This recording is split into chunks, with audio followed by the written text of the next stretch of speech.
So, I'm gonna go outside. I don't want my granddaughter to hear what I'm about to say. It's not her level of understanding, but I don't think it would make her happy to hear it. Catastrophe, it's an environmental deluge. Human efforts gone to waste. They go to work, they work at McDonald's, they do road crew. Very few get out of the hood.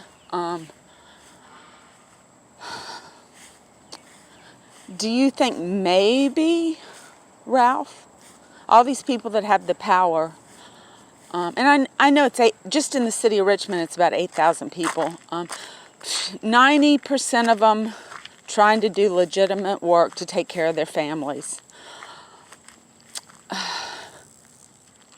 I don't really have a measure to know what to do, but I know what needs to be done. And they need to be enlightened that they're good people. They need to be enlightened they've been held back. Not violently, because it's really not my generation. And I saw there's a black young curator. I want to be friends with her, but she's just so stupid. I'm like, you're sitting here looking at a mural. Do you know what's going on in Gilpin? So I don't find repose in any black African American that even cares slightly about their families they came from. No responsibility. She's a curator. It's her responsibility to help change this situation. And she's just looking like it, la, la, la, la, la, la, and close my eyes and close my mouth. I've got a good job and I got special glasses for it. She doesn't see. Obviously, she hasn't been over in Gilpin making friends. This is environmental. It's environmental art. And the bourgeois have put a hoodie guy or a black African American, but the girls can't read too. It's not just the black men that don't know how to read. I was at Kroger and I gave the two little black girls, about 8 and 10, a sticker. I said, "What does that say?" They couldn't read it. And this goes on all the time. And the public schools have not addressed this. KJ, the little black boy at Creighton Court, he couldn't read. I called the supervisor. I said, "Get him in a special reading class." Okay, my dad says, "Well, they're in America. They can do anything they want to do." I said, "Dad, they don't know. A lot of them don't know how to swim. They maybe play football, but they don't play soccer or lacrosse. Swim team is essential. I am really not that much of a bleeding heart. This is to help me as an artist to help them. And so if I do something good, maybe I'll be rewarded, but people don't see the need." And so I saw they're having family day, and it just struck a bad chord. I'm like, not again. You're not going to make any effort to get a few of these families from Gilpin. Make a little special effort. Because the patrons of the VMFA have never been in Gilpin. They see what's on the news. You got to meet the individuals and treat them as individuals.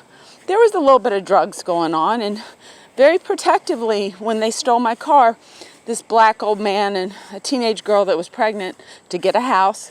We don't want babies being born on welfare, do we? I haven't seen anything to set up.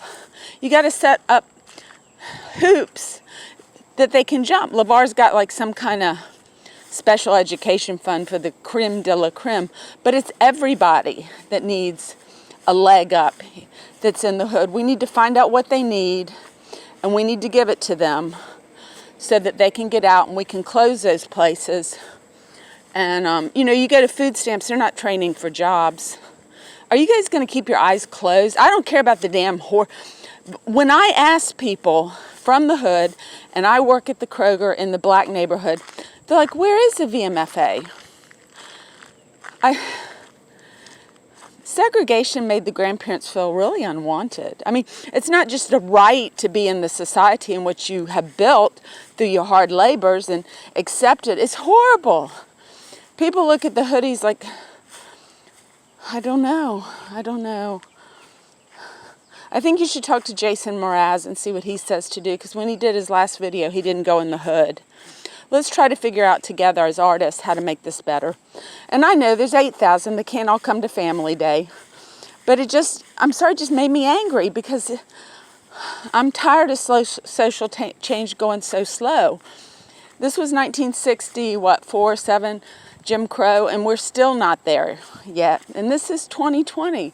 Let's see, 60 to 70, 80, 90. That's 60 years they've been free out of segregation. So I would hope by another 10 or 20, we could enlighten the world that agape might be a good way to start, to care about these people and not be so judgmental.